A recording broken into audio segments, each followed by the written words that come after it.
There's something about being called, something about being chosen that people don't always understand.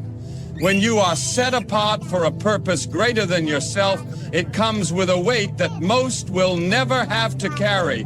The chosen ones, those destined for something higher, walk a different path. And because of that, they often walk it alone. When God calls you, He doesn't send you down an easy road.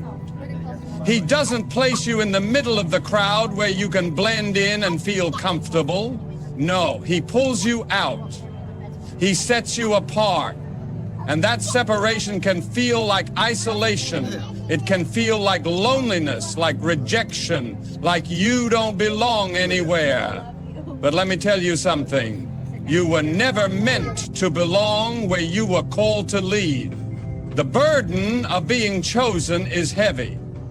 It means you see things differently. It means you hear things that others don't hear. It means that the vision inside you, the fire that burns in your spirit, will set you on a course that others can't understand. You will try to explain it to them, and they will look at you like you're speaking another language.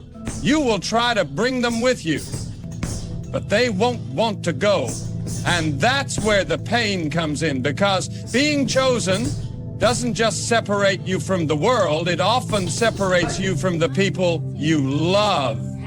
Some of you know exactly what I'm talking about. You've had moments where you felt completely alone, wondering why no one seems to understand you. You've sat in rooms full of people and still felt like an outsider. You've been surrounded by friends and family and still felt an emptiness inside, because deep down you know you were meant for something else. But here's what I need you to understand. That feeling isn't a mistake. That loneliness isn't an accident. It is a sign that God is doing something in you that He is not doing in everyone else. When you are chosen, you cannot live like everybody else, you cannot think like everybody else, and you cannot move like everybody else. That's why you don't fit in. That's why you struggle to relate. It's not that there's something wrong with you, it's that there's something different about you. God has placed something inside of you that requires separation. Because what He is building in you requires focus. It requires discipline, it requires obedience, and it requires you to let go of the need to be understood.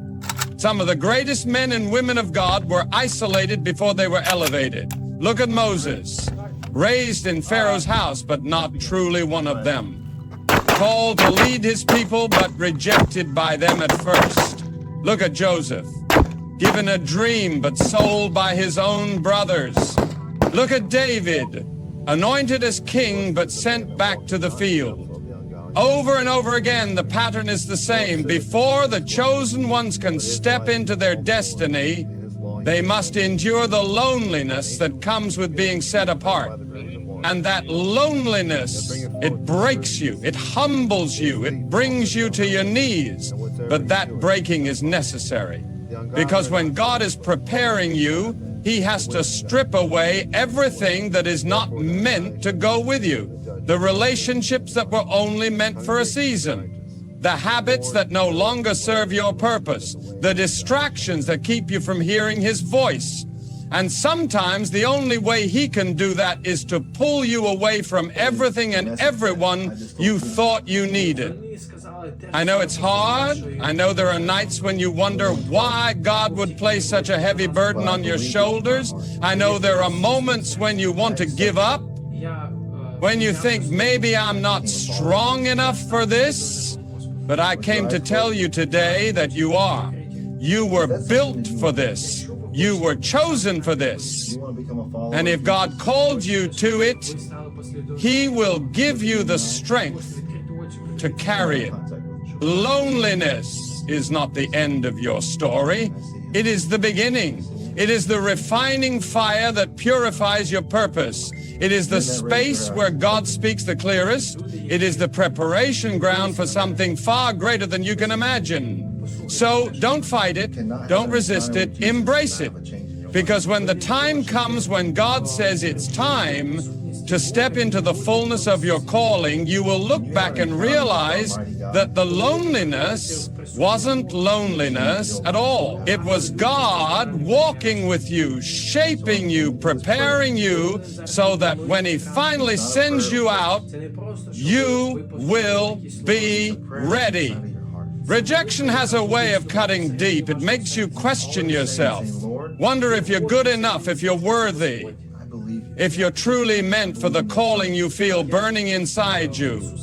You step out in faith, believing that people will see what God has placed in you, believing they will support you, believing they will stand by your side, but instead they walk away.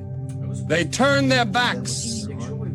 They dismiss you. And that pain, it doesn't just touch your heart, it shakes your very soul.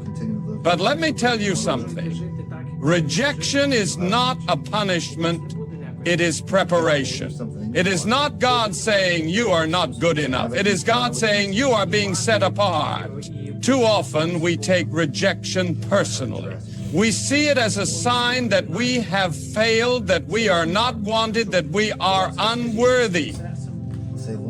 But when God allows rejection in your life, it is because He is redirecting you. He is protecting you. He is making sure that you do not settle for something that is beneath the purpose He has placed on your life.